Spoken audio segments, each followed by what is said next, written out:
Bonjour mes chers Gémeaux, je vous remercie de me retrouver pour cet horoscope du mois de décembre 2015. J'en profite pour faire une toute petite parenthèse en commençant cet horoscope pour signaler à toutes ceux et celles qui me contactent en fin de mois pour bien connaître quand est-ce que les vidéos seront, la date de mise en ligne des vidéos des nouveaux horoscopes. Sachez que vous pouvez me suivre sur Facebook où j'informe justement les personnes qui me suivent là-bas de la date de mise en ligne des horoscopes sur YouTube. Donc en plus de ça, sur ma page Facebook, j'organise également chaque mois un concours qui permet aux personnes qui me suivent justement de remporter un tirage personnalisé gratuit. Donc voilà, une pierre deux coups. Vous pouvez en même temps savoir si les vidéos vont bientôt arriver et puis pourquoi pas remporter votre propre tirage personnalisé. Alors que réserve le mois de décembre pour nos amis Gémeaux? On a un joli tirage, plutôt dynamique. On a une très belle carte dans les aspects positifs pour ce mois de décembre. On a la carte de l'étoile. La carte de l'étoile, c'est une carte qui entre beaucoup en résonance avec le cercle amical. C'est une carte où il faut s'entourer de ses amis. Alors la période des fêtes, c'est vrai que c'est plutôt une période qui est dédiée à la famille, mais vous pourriez avoir votre famille du cœur qui serait bon avec lesquels il serait bon de se retrouver, de privilégier voilà ses amis, ses sorties entre amis, pardon. Et donc la carte de l'étoile, en dehors du cercle amical qu'elle peut particulièrement mettre en lumière et encourager, puisque la carte est placée dans les aspects positifs, ce qui vous est favorable ce mois-ci, c'est une carte aussi qui nous parle d'espoir. Alors elle nous dit que vous pourriez jouer de chance pour certains d'entre vous, c'est-à-dire que le destin pourrait vous sourire, ça pourrait être une belle rencontre, ça pourrait être quelque chose que vous attendiez depuis longtemps qui se concrétise enfin. On pourrait tout simplement faire preuve de gentillesse avec vous ce mois-ci. Vous recevez ou ressentez des attentions qui vous touchent. Ça peut être l'appui d'un ami ou d'une amie dans le cadre professionnel, dans le cadre de vos projets, par exemple artistiques. C'est vrai que la carte de l'étoile, elle est aussi liée à la créativité. Donc elle va favoriser tous les domaines liés à l'inspiration, où on fait preuve d'imagination et de talent créatif. C'est une carte où il faut aussi, alors ça peut paraître un petit peu mystique, mais être, comment dire, réceptive et réceptif aux signes du destin, ce que vous pouvez voir comme un signe en tout cas.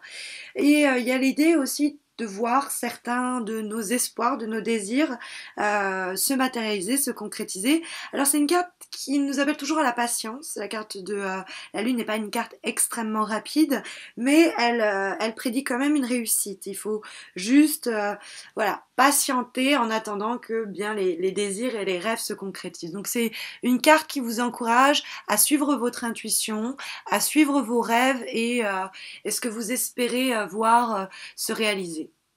En face, on a les obstacles, les difficultés, ce qui pourrait poser problème ce mois-ci ou se révéler être un peu un challenge. Et on a la carte de l'empereur. Alors, faut le dire, c'est l'aspect masculin du tarot de Marseille. L'impératrice, c'est la femme, l'empereur, c'est l'homme avec un grand H. Donc, ça pourrait être un rapport à la masculinité qui est difficile, à la virilité, aux hommes devant votre entourage qui sont machos, qui sont... Bon, parce que l'empereur, ça pourrait être un homme aussi qui vous casse les pieds, plus particulièrement ce mois-ci, et notamment un homme influent. C'est-à-dire, ça peut être votre boss, ça peut être votre époux, ça peut être votre compagnon, mais c'est, voilà, l'empereur, c'est souvent, par exemple, le dirigeant. Alors, ça peut aussi vous mettre en garde vous-même à ne pas vous comporter comme l'empereur, le mauvais empereur, c'est-à-dire un tyran, un dictateur, ne pas forcer les choses, ne pas s'entêter, ne pas être, comment dire, vous savez, les gens qu'on n'arrive pas, qui s'obstinent un peu et qui, j'aime pas le terme, mais à faire plier. C'est-à-dire, ils vont faire preuve d'une rigidité excessive. Donc, faire attention à ça. Après, ça peut nous parler de blocage vraiment matériel, très concret quoi, genre vous avez un problème dans le domaine professionnel, parce que ça symbolise le milieu professionnel. Donc ça peut être aussi un homme dans le milieu professionnel qui vous tape sur les nerfs. Après ça peut pas aller très loin, vous savez, mais tout ce mois-ci vous en avez un, vous pouvez pas vous l'encadrer et il commence à sérieusement vous taper sur les nerfs. Donc bon, ça c'est une manière. Alors c'est quelqu'un qui par exemple s'enracine dans de mauvaises habitudes avec vous. Après ça peut être vous qui vous enracinez vous-même dans de mauvaises habitudes, hein. C'est le machisme, graphisme. Bon, après, de façon un peu plus spécifique, par exemple, dans les projets, ça parle d'un manque de stabilité pour construire, ou alors on s'y est pas assez bien pris, on n'a pas assez planifié. Donc, faut faire attention à ça, à des projets qui sont peut-être mal gérés à la base. Donc, bon, ça c'est de façon vraiment plus anecdotique. Alors au-dessus, on a la carte de vibration, c'est-à-dire compte tenu de la dynamique globale, mais surtout de ce que capte le tirage au moment où on le réalise, sur bah, voilà, qu'est-ce qu'il va y avoir dans l'air, qu'est-ce qu'on va trouver dans l'air un peu pour ce mois de décembre. On a la carte de la force, qui est une belle carte, mais qui est aussi une carte qui a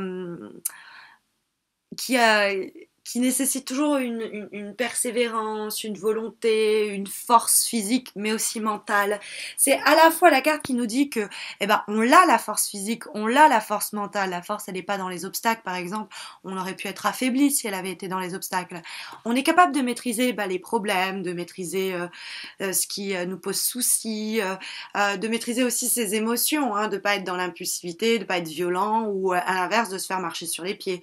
Mais c'est aussi cette idée de arriver à gérer et, et prendre les problèmes, quels qu'ils soient, à bras le corps. Parce qu'il y a cette idée très manuelle d'ailleurs dans la carte de la force, parce que c'est à la force de ses mains nues qu'elle tient la gueule du lion ouvert, mais il y a cette idée de courage, de maîtrise, d'arriver à avoir une force mentale, confiance en soi, confiance en l'autre, un jugement clair qui nous permet du coup d'être déterminé, volontaire et bien d'avoir un pouvoir de réalisation à son summum, quoi. Donc c'est par exemple dans le domaine professionnel, c'est l'idée de se mettre à son compte, hein, on arrive à être tout seul, c'est une possibilité de poste de dirigeant. Alors l'empereur nous parlait de ça, hein, des responsabilités qui pourraient être un peu stressantes, mais c'est l'idée de prendre des risques, en fait, la force, ou en tout cas si on se retrouve face à une situation à risque, on peut la gérer, on a la force et la maîtrise pour la dominer. Et puis on a la carte qui fait office de réponse, qui est une jolie carte, la carte du jugement. Alors qui, littéralement, la carte du jugement, c'est les nouvelles qui arrivent. Ça peut être donc de bonnes nouvelles qui arrivent. Ça peut être aussi quelque chose du passé qui fait retour, quelqu'un qui revient. Vous avez des nouvelles de quelqu'un du passé qui s'était pas manifesté depuis un bout de temps, ou vous avez une ancienne relation, ou un ancien projet qui revient au goût du jour. Donc c'est quelque chose du passé qui revient et qui retrouve un second souffle, hein. C'est un peu le phénix qui renaît de ses cendres. La carte du jugement, c'est la résurrection. Donc il y a ça, et puis il y a aussi l'idée de la résurrection, donc d'une forme de renaissance. Donc comme si vous étiez sur le point, alors soit c'est cette nouvelle qui arrive qui est bonne et qui vous donne envie mais, de renaître comme ça, de faire renaître un projet, de vous faire renaître une ancienne relation ou quoi au caisse. Mais c'est aussi, alors le jugement, si on attend, on est dans une situation où on attend des réponses ou des nouvelles de la justice ou de démarches légales, bah, le jugement risque d'être bon, on risque d'avoir les nouvelles et je pense qu'elles seront favorables. Et puis après, de façon beaucoup plus anecdotique, le jugement, c'est la seule carte où il y a un instrument de musique. On a la trompette et elle est liée à tout ce qui est, bon, bah, la communication, on l'aura compris, mais avec la musique, mais aussi les conférences, les choses comme ça, où il y a une part très orale, mais je me permets de souligner l'aspect musical parce qu'on a la carte de l'étoile qui nous parle des arts.